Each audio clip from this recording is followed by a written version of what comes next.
Hello and welcome to the two-man power trip of wrestling. I'm your host, JP John Paz. With me today, very special guest, former WWE World Heavyweight Champion, of course, an ACW legend, the whole effing show, one of a kind, Mr. Rob Van Dam. Rob, welcome back. How you doing? Fantastic, John. Thanks for asking. Everything's What's going good. on? What's going on in your world, though? What have you been up to? Shoot, everybody saw me on AEW the other night, and much to the surprise of many people who didn't know that I'm still doing my thing. So just consistent. I've always said that. I'll probably keep saying it for a while. Man, still in great shape too. That's the one thing. Some guys get older. You seem like you're testing father time there. Yeah, I don't know. I don't identify with old, and a lot of people just have themselves set up for that early in life. In their early 30s. If you want to start referring to yourself and thinking of yourself as an old man, you can manifest it. Even against better genetics, and you can feel the way that you think. But that's crazy. I had Fonzie on my podcast the other day, and he was asking if I remembered the show in Amarillo when Terry Funk was retiring. Mm-hmm. I wrestled Dory Funk Jr. that night, and what I remember about the match was I didn't take it easy on him. I did my flip out of the ring, with my heavy ass, hitting his shoulder, gave him the Van Daminator, everything. And it's funny that you would have thought maybe it would be a good idea to take it easy on him because he was, an old man. But looking back at it, at that night, he was the age that I am right now. And I wouldn't think twice about somebody, kicking me in the face or or doing a helo on me. Definitely a different 53 than he was. Crazy. That was 50 years of Funk too. That was the WrestleFest down there in Amarillo. That was a good one. Yeah. And Brett versus Terry was good too. So yeah, that was good stuff that night. Yeah, that was the first time I believe that I talked to Bret Hart. Lots of good memories from it. Yeah, Sabu was there. Don't know what he did, but he was there. Yeah. Now, how did that all come about, though, the Swerve Strickland match? Because that seemed like a bit of a surprise to me and a lot of people. Yeah. Love you. Have fun. Hey. Hey, how you doing? Have fun. Yeah. Thank you. See you. So most of my AEW matches have been a surprise, just last minute, like boom, hey, are you available? They just hit me up, wanted me to wrestle Saturday, which is here in Las Vegas, where I live, and it's Wednesday, Thursday, so it's like 3 nights away. And unfortunately, I'm booked, so I'm going to be cross country in New York City. I would have loved to have had that work out, instead. But anyway, the very first time I did the AEW appearance with Jack Perry, that was like a year in the making. Like they hit me up like in January talking about this idea.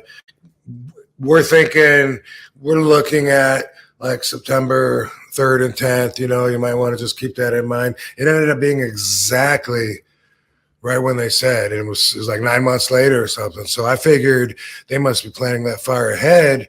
And if they're not talking to me about doing anything in the future, that means I'm not doing anything for the next 9 months or so. But Matt Hardy said, no, it's not like that. You usually hear it all. A lot of stuff is last minute. And my last 3 or 4 booking attempts anyway now have just been kind of like a surprise. So I'm here. I'm on hand, when available. So that's pretty much how it's going right now. And obviously keeping yourself in great shape too. So, I mean, there's no doubt about it, about that either. Yeah, it's a lifestyle, and it's awesome. This stage where I'm at right now to be able to actually train right, sleep right, and live right so that I'm in the best condition when I do go out there and wrestle, because I can't be like, oh, it's been 5 months since my last match, so I'm gonna suck the first match in, because there might not be a second match in. A lot of what I do are just one-offs. A lot of them in the last few years have been like in other countries,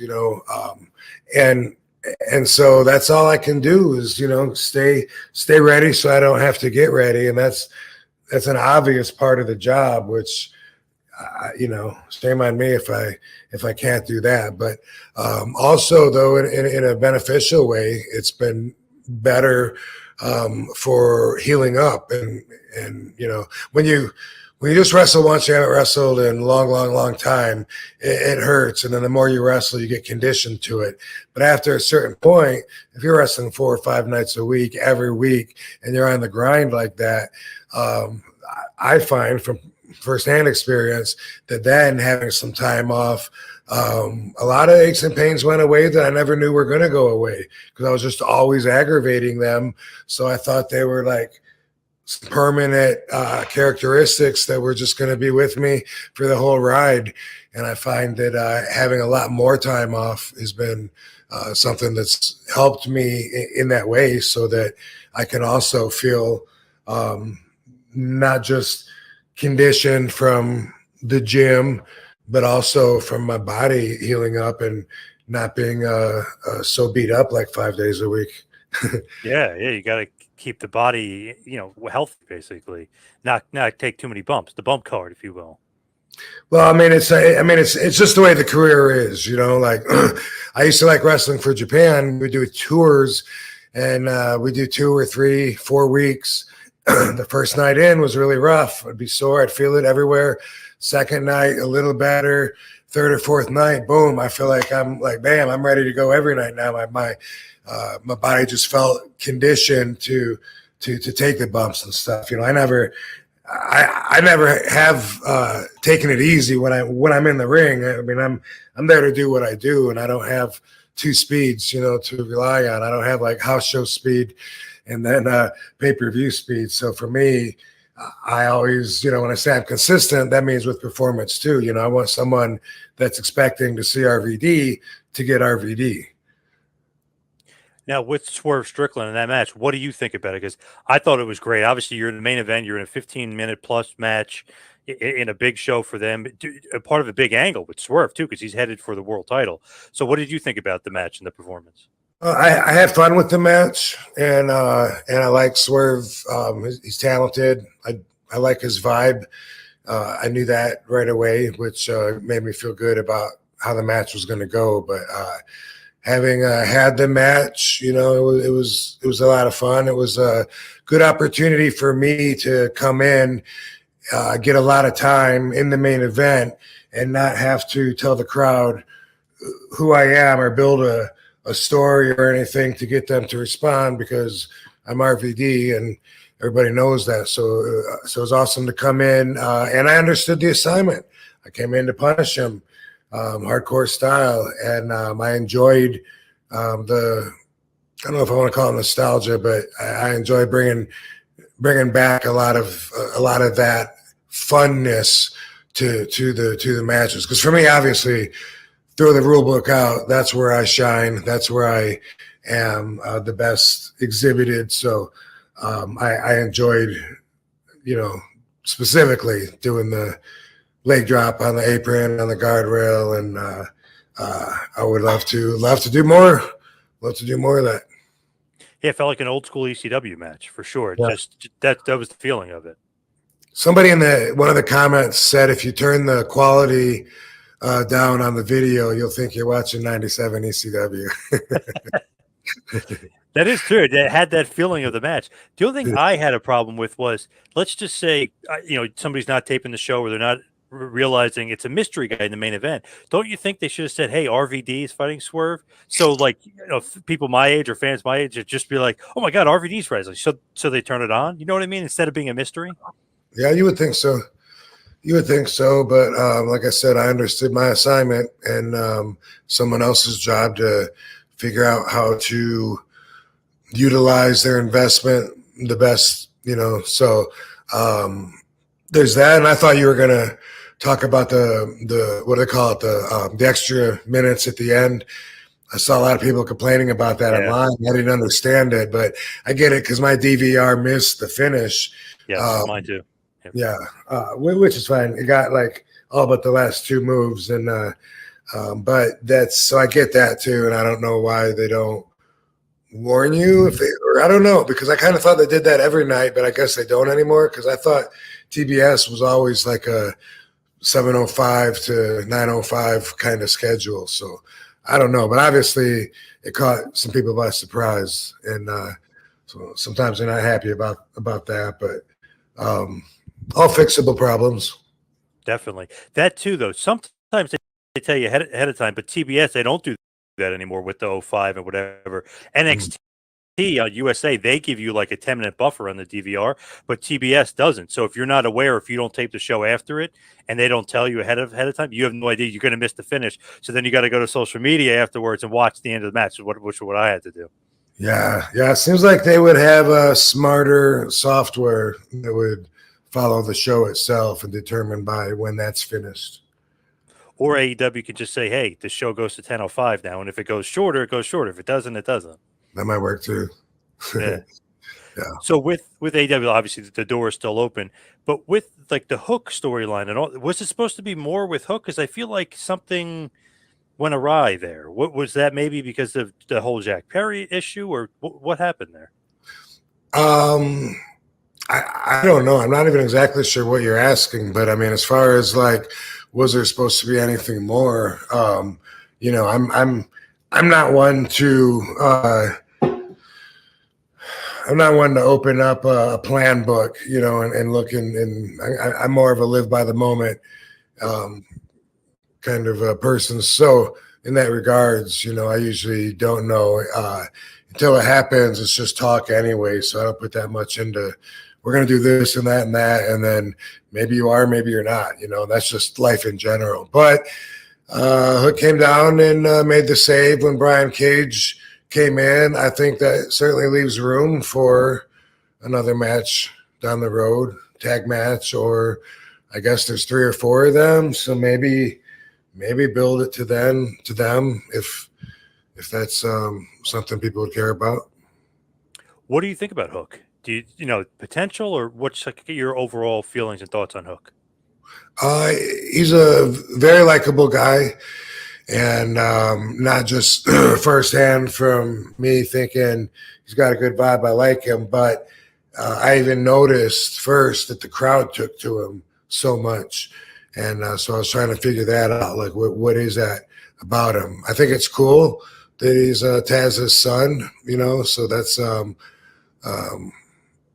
to use a pun, that's a little hook on his character, and makes him stand out a little bit. And I don't know, honestly, like when I saw him and Samoa Joe do their little promo face-off, I thought it was funny how he held the microphone up, and it made me laugh. It just, you know, looked like it was so different. You know, like, I don't know if that's a rapper thing or something probably that many people have seen someone else do, but I hadn't. So I thought it was funny, you know, and I thought it made him look like an unruly punk that just had some things he wanted to say, but wasn't necessarily taught, you know, how. At least that's the way it came across, which, you know, should be good for, I think, the message they were doing. I like him. Obviously a lot different than his dad. His dad was a different body type, different build, and obviously had the judo background. What did you think of just, you know, like a guy who's a famous wrestler's son gets into the business? More pressure, less pressure as far as living up to his dad's billing? Well, I guess that would be circumstantial, you know, because the generation before you may or may not have been over. You know what I mean? Like there's a lot of wrestlers that'll come out that'll be way bigger stars because their dads might have just been journeymen, you know, handy wrestlers that might not have been big superstars. Just like most everyone that teaches at wrestling schools are usually really decent wrestlers that were never like main eventers because of this or that or whatever, but they understand all the fundamentals. They're able to pass it on. And then the person, if they're going to have that extra something special, they kind of got to bring it themselves or develop it. I think that if I had a kid and then the kid decided that she wanted to get into the business, I think it would be cool. It would have the cool factor as far as like the namesake and the automatic on a hook again, that would follow that person. I think it's cool whenever I find another generation, whether it's second or third generation. I thought it was cool that Randy's dad, Randy Orton, that his dad and his grandpa were both in the business. But then, like a few WrestleManias ago, there's a bunch of girls around, and one of them was Piper's daughter, and one was Joey Santella, the sock dude.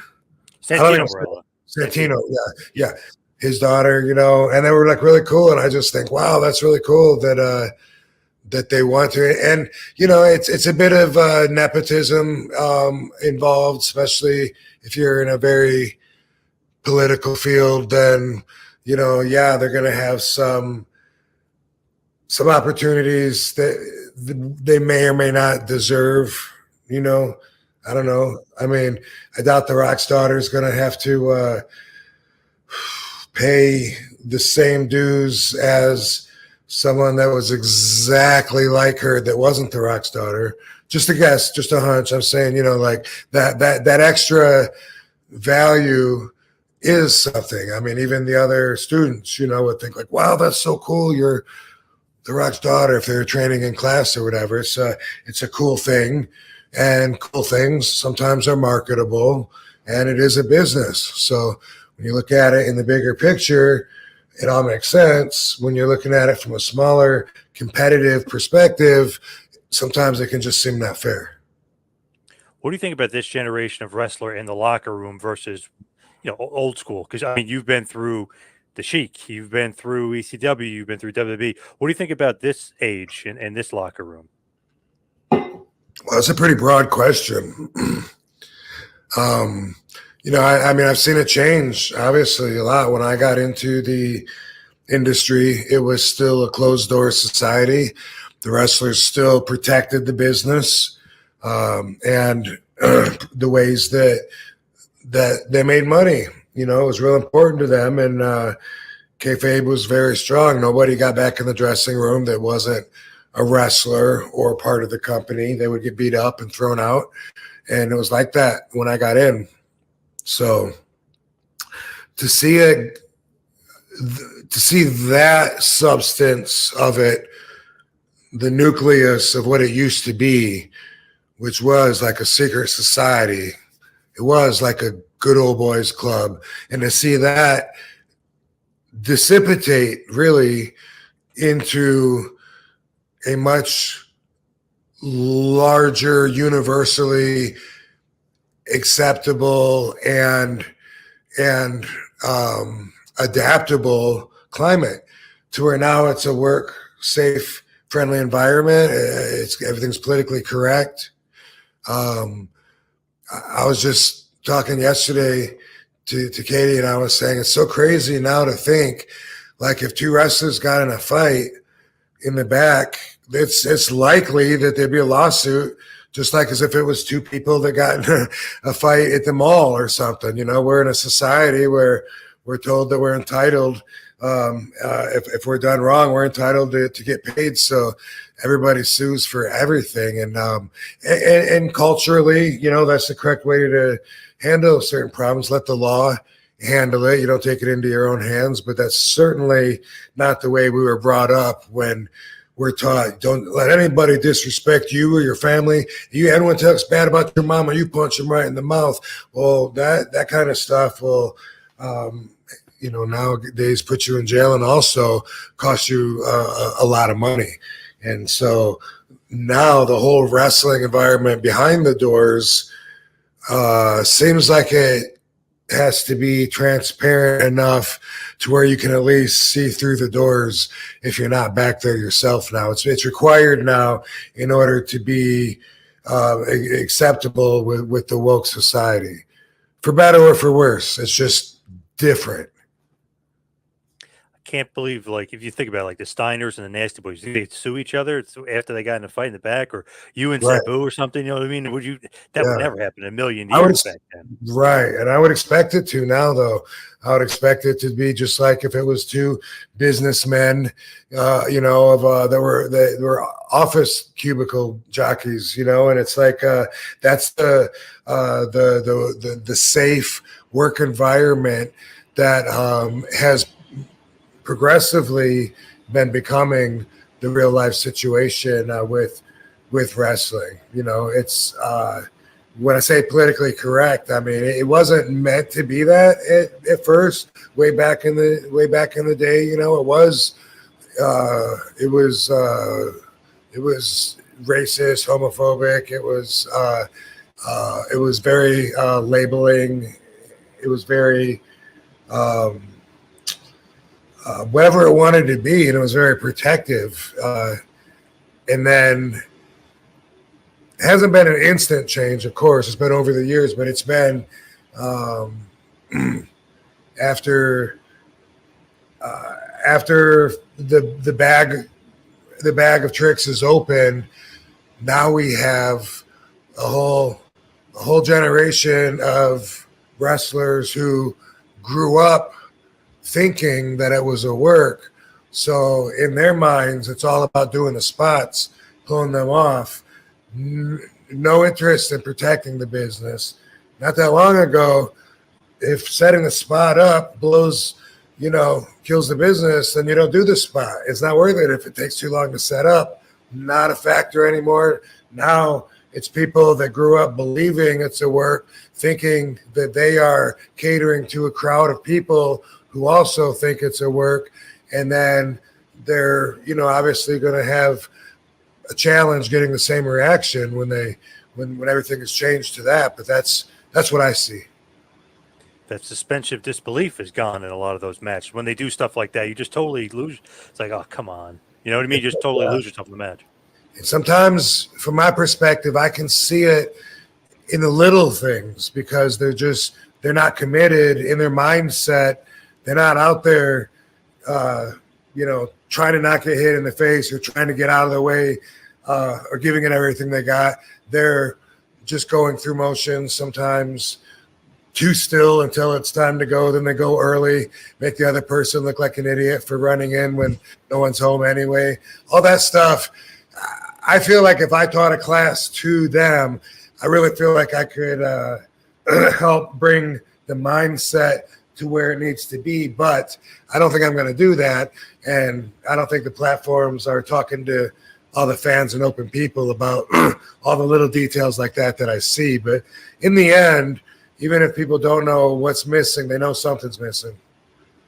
When you're backstage at AEW, do they pick your brain and ask you stuff? Because you've been everywhere. You main evented everywhere. I figured they would probably come to you and say, hey, what do I do here? What do I do here? So do they ask you for advice and stuff and instances like that? They have. So as opposed to what some of the other veterans have said about nobody coming up to them, I have had wrestlers either say, if you get a chance, could you watch my match? Or, is there anything you saw that I could improve on? And that goes a long way because it tells me that they have respect. They have respect and also know that there's always room to improve the craft. Always. And especially a guy like you, let's say you main evented. If they want to be main eventer, what can I pick? Even if it's something small, what can I pick his brain about? What can I get from him to make myself into a main eventer or a better wrestler? Yeah, well, like I said, it happens. I really haven't been around there a whole lot. And when I am there, I'm busy, doing my own stuff or whatever. But some of the guys, though, have gone out of their way and it stuck out in my mind. It means a lot when they do that. And if I am able to point out a few things, then I certainly will. Now, WrestleMania, right around the corner, WrestleMania 40. It's in Philadelphia, the home of ECW. Everyone is wanting you to be a part of it. Is that something you want to be a part of, or is that something that, it's in the rear view, you don't really think about it? It's something that I think would be awesome. Definitely. Philadelphia, that's one of my hometowns. And anytime, to be booked at WrestleMania, especially this one, the timing of everything coming together, it would be awesome.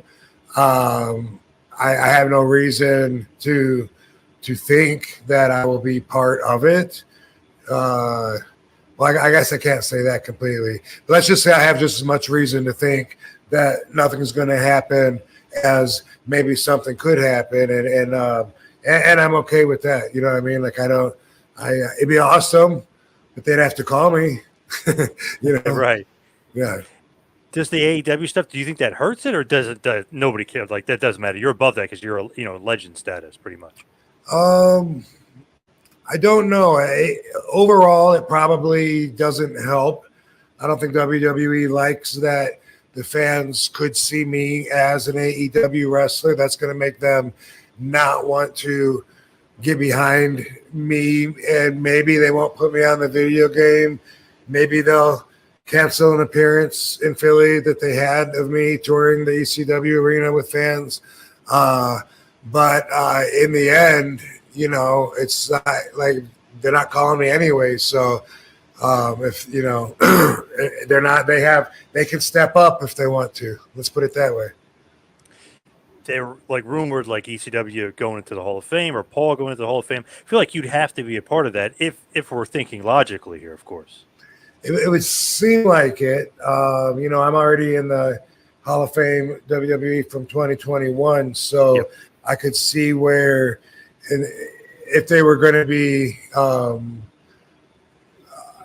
actually honoring someone as the first ECW representative or something, I could see where it could. I could wait for another year, and see someone like Sabu maybe, or Sabu it would be my vote, but look at the originals, like it's Taz, Sandman, Raven, Dreamer. I think all those guys, they were all there before me and already laying down the groundwork. So when I think ECW, I think all those guys. Would you put yourself like on a Mount Rushmore of ECW if you say maybe you, Sabu, Franchise, Shane Douglas, and Funk? Maybe. I mean, would you put yourself up there with those guys? Yeah, absolutely. Absolutely, I would, because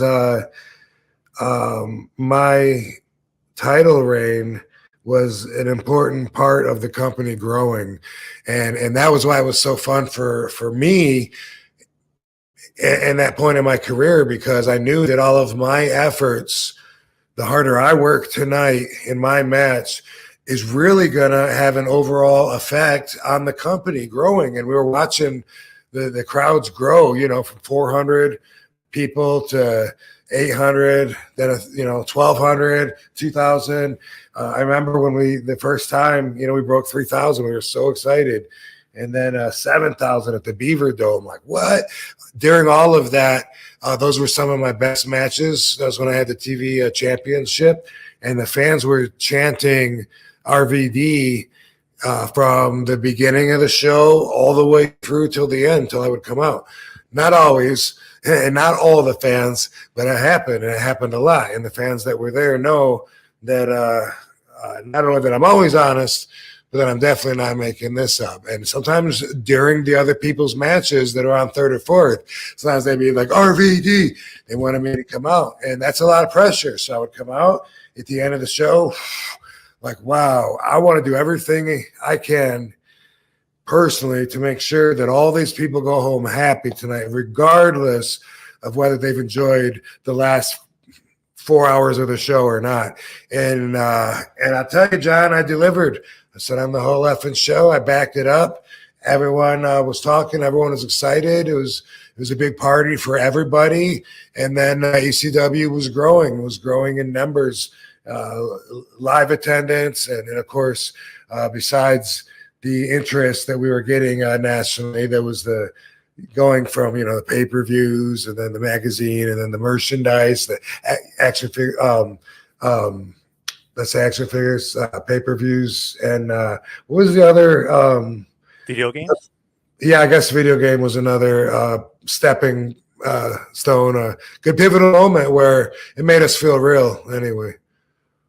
And if you look at it too, it's like you're the television champion for that long extended period of time.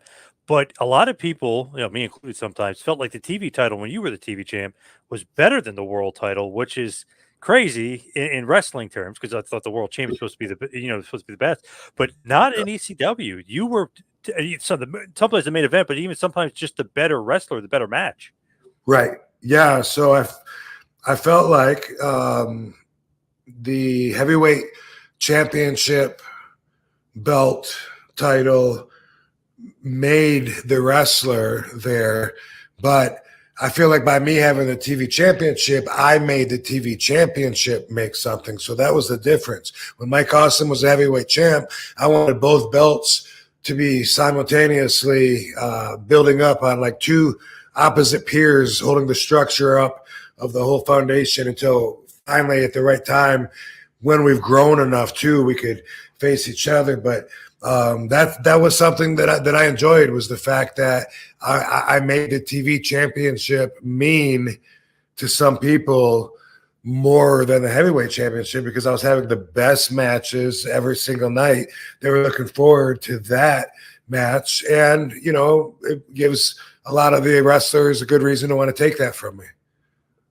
It's funny though, like when you look at wrestling, it's like, okay, the title sometimes makes the wrestler, like you were saying, you made the title. Not only made the title, you actually made it more prestigious than the world title. I don't know if that's Paul's doing as well. Obviously, that's mostly you, but I don't know if that's Paul going along with it after. It's like, okay, this guy's way too over. We got to ride this train, basically. Yeah, Paul was a part of everything. So definitely, he gets a lot of credit from the ECW boys, because he does deserve it. Looking back, it was a long time ago. I was fairly green, so it's hard to look at it from the perspective now that I have to know exactly, like, recognize how much control he had or didn't have during certain situations. But I just always felt like he was there to talk to and to run things by anyway. And so in my mindset, he was always as included as you could be. It is amazing though, to think like, wow, you weren't, when ECW was having their run up until 01, weren't the world champ where you're supposed to be. Like you were saying, you and Mike Awesome, maybe you're going to have a square off. Were you supposed to be the world champ? Again, that's one of those questions like you asked, to open it up. I don't look at the plan book, and until it happens.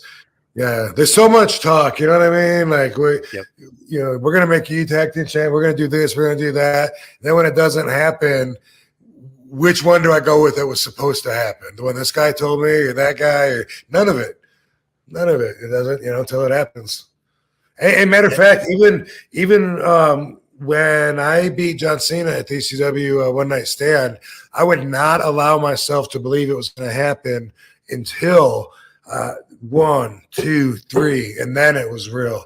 Like the whole time, something could happen. This moment could get taken from me, even up to where I'm going up for the frog splash. Watch me miss the top rope and roll down to the floor and crack my head open. So until the very last second, it ain't real to me.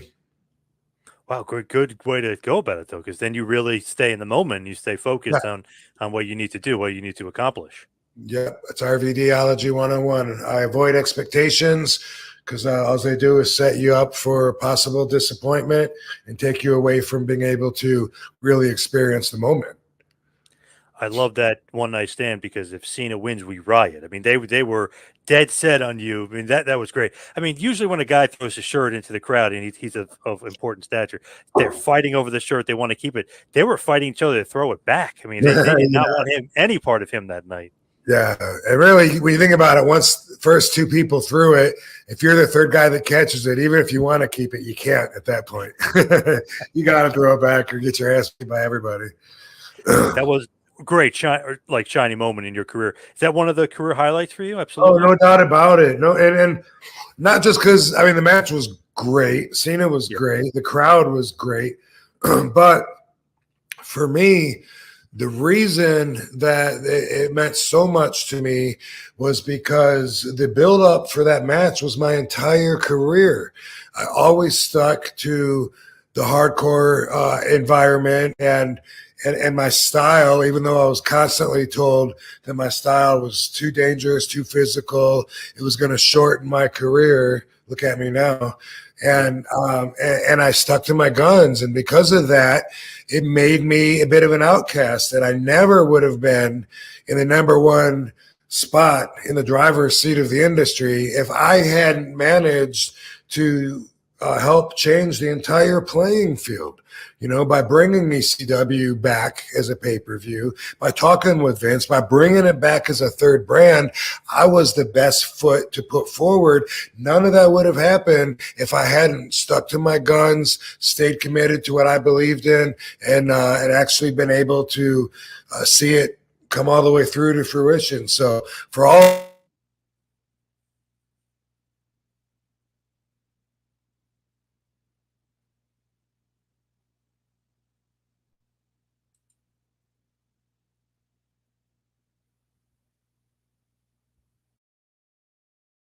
those reasons, that was definitely the crowning moment of my career was beating Cena at One Night. That by listening to the right people, ignoring the right people, there's a lot of tricks to navigating those waters. And so for all those reasons, that was definitely the crowning moment of my career was beating Cena at One Night Stand. We're saying career highlights and different things too. Obviously, that's a huge career highlight. Absolutely. What are some other career highlights that you think of? Maybe we wouldn't as fans, but maybe what do you think of as career highlights? Well, I think of when I beat Bam Bam Bigelow for the TV championship in Buffalo at ACW. That was definitely a very pivotal moment in my career. In fact, that was the night that I became a superstar. Total different vibe from the fans that night, and after that night, I was on a whole nother level. So that was very cool. I think of my matches with Jerry Lynn, as being kind of trendsetters in a way, because there's still wrestlers that want to emulate those matches and want to do the RVD Jerry Lynn kind of stuff. And had some really good matches with Sabu especially when I first got to ECW, and there was the match with Regal, which I don't remember that much about the match, but it was WrestleMania 18. It was definitely the first time for me being in front of that many people. What I remember about it, I didn't think the crowd liked the match because I couldn't hear them. The building was so big, the sound went up, didn't make it to my ears, and it wasn't until I got back to Gorilla that I found out that people liked my match with William Regal. Oh, interesting. Yeah, they say that sometimes, right? The stadiums it's hard to judge when you're in the ring because the sound doesn't reverberate back. I didn't know what was going wrong. I thought, what's wrong with these people? I did the spin kick, like I always do. Screw these people. and they liked it. Yeah, it was good. They liked it. Turns out they liked it. I just couldn't hear because of the sound traveling. And then I got used to it. So if I'm in a big building like that now, I know to expect it. But that was my first time. Now, I'm a Jersey boy. I love Bam Bam Bigelow. I actually live in Asbury, not too far away from, obviously, where he's from, Asbury Park, New Jersey. But I feel like that's great. You saying he put you on the map the night, made you an absolute superstar. And I feel like he did that with Taz in ECW. I feel like he did that with Shane Douglas in ECW. I feel like he helped a lot in ECW, putting other guys over. Yeah, he really did. He was a great guy. I loved being around him.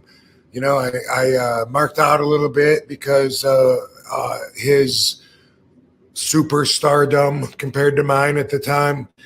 And after that one night when I beat him and was the new television champion, Paul told me, he said, it doesn't matter what you do, these people are going to love you. And I didn't know what he meant, but I knew what he meant after I got out there, though, because I was trying to think of all these spots to do, and he was basically saying, "Whatever, they'll love it."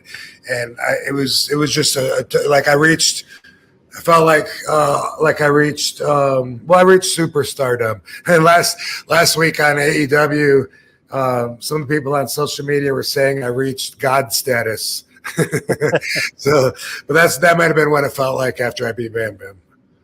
Yeah, that's awesome. Hey, you're in God mode, or whatever they say. You're in God mode now. Yeah, God. Yeah, that's great.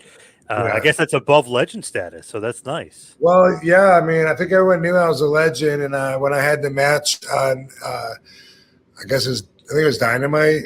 I think they got it mixed up, but they, I went toe to toe with Swerve Strickland, and man, it was just a really good match. It was a good matchup. I'd love to wrestle him again. I could have went another 15 minutes like that, and I liked what we both brought, and I liked the chemistry that we have together, and the fans did too. So yeah, a lot of the fans were.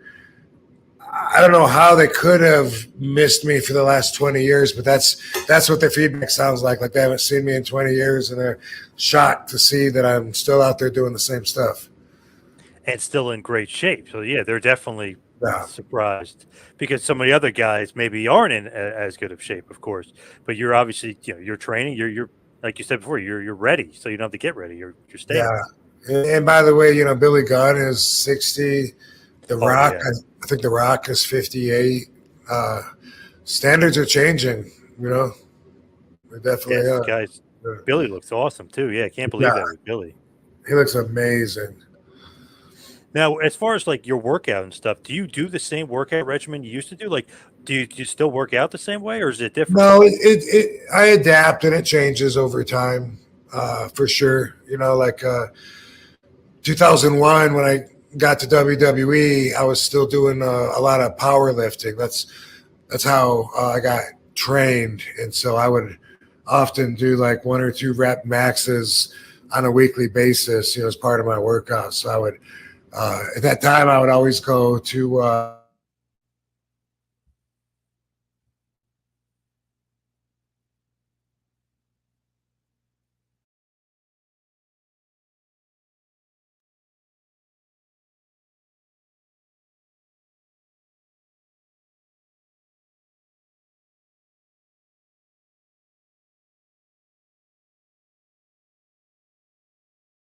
where I feel the best.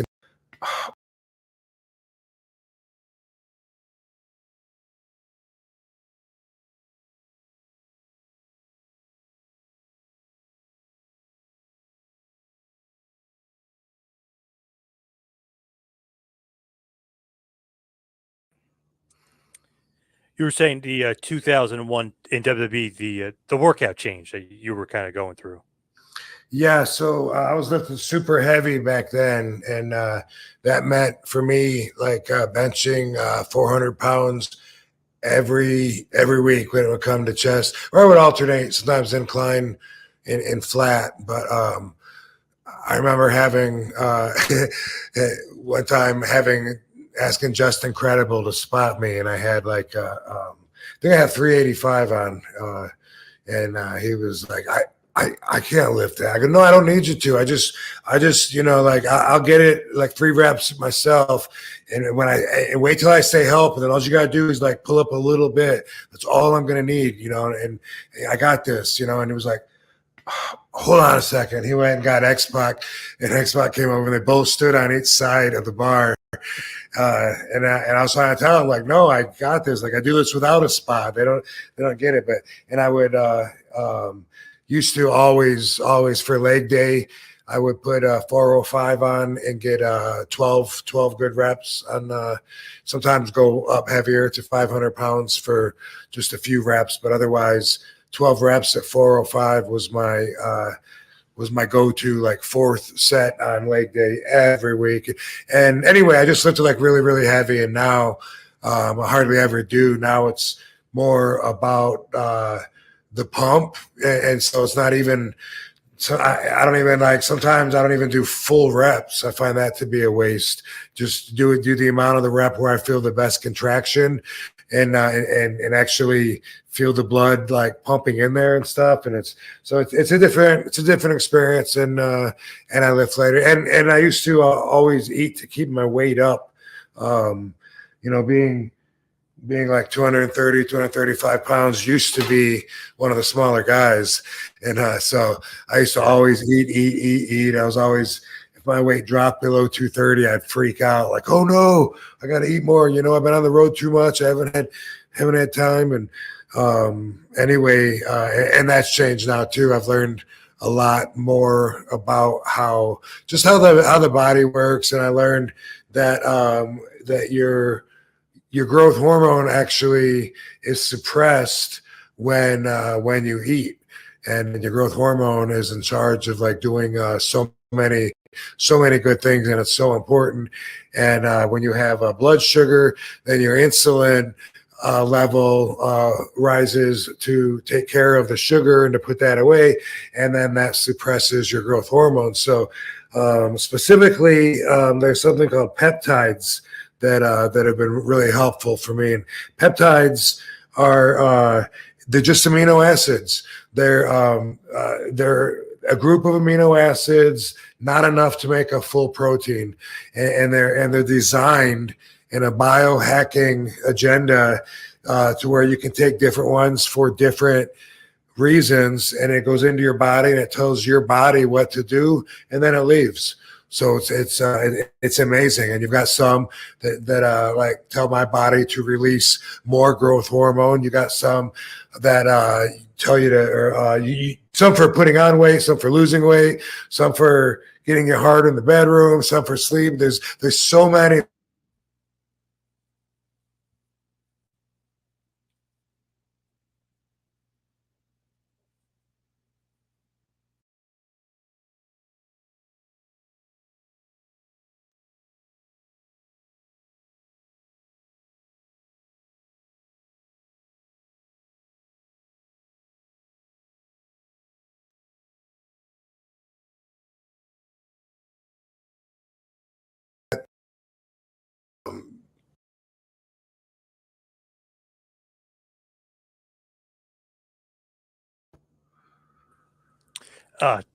Sorry about that. You were talking about the peptides are actually good for you and the amino acids. Yes, so that's something new that I didn't know about before. That it's helped me a lot, and a lot of my friends as well. So those are some changes that I've been getting good results from. And I eat a lot healthier. I cut sugar out of my diet as much as possible. Avoid it all day long. And so making a few changes like that have been good. As we hit the wind in here, we head towards the finish. I love your return to WWE. It's almost basically 10 years ago now. The Money in the Bank, 2 in a row was great to see you. Awesome surprise. Had an awesome match with Cesaro at SummerSlam, I remember, which is basically about 10 years ago now. Just awesome to kind of just see you always kind of pop up, maybe surprise some people, but always have a good match. It kind of just remind me of even against Swerve. It's like he'll just surprise you and always have a good match. It's like the old reliable RVD. You know what I mean? He'll surprise you. He'll come out there and you'll get the same guy you saw in 1997. So I always thought that was great when you get to see RVD. Yeah, man, I'm glad you think so. Like I said, I go for consistency. Always have, and when people ask what more I want out of life or whatever, I still say consistency. I love the path that I have been on up till this point, and I would enjoy very much to continue on the same path. And I don't think that's asking too much. In fact, I think that's probably what's going to happen. So things are good. That keeps me optimistic. Now, what about the podcast? Where can everybody find it, and what can they look forward to as far as your podcast? Yeah, so it's called One of a Kind, and a lot of it is talking like this. I have a host, and I figure I usually have a different perspective than most others, so you're probably going to get a different take on us talking about anything.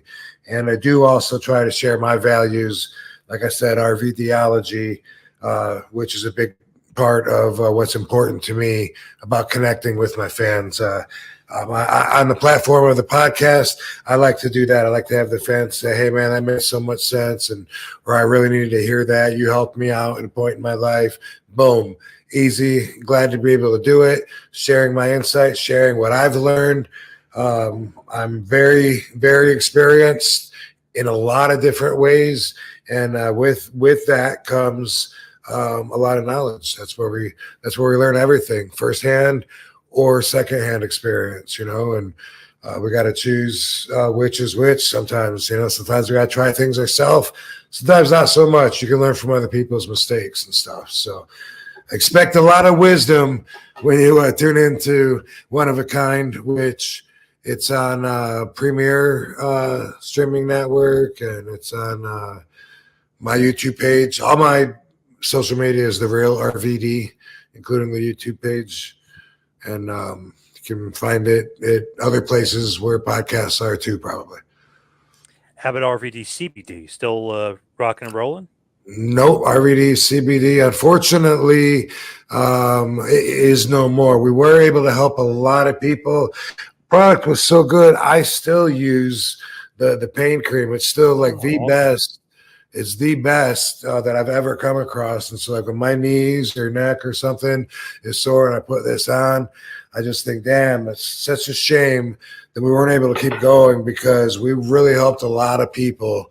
And there was still a lot of more people to reach. But the people that did get to our product, of course, were really disappointed, as I was, to find out that my partners, Justin Sampis and Jesse Daly, were ripping me off the whole time. So that's why we closed it down. They had themselves on a secret little guaranteed pay that they decided I shouldn't know about. I mean, I'm only 55% owner. Why share that with me? It's only my name.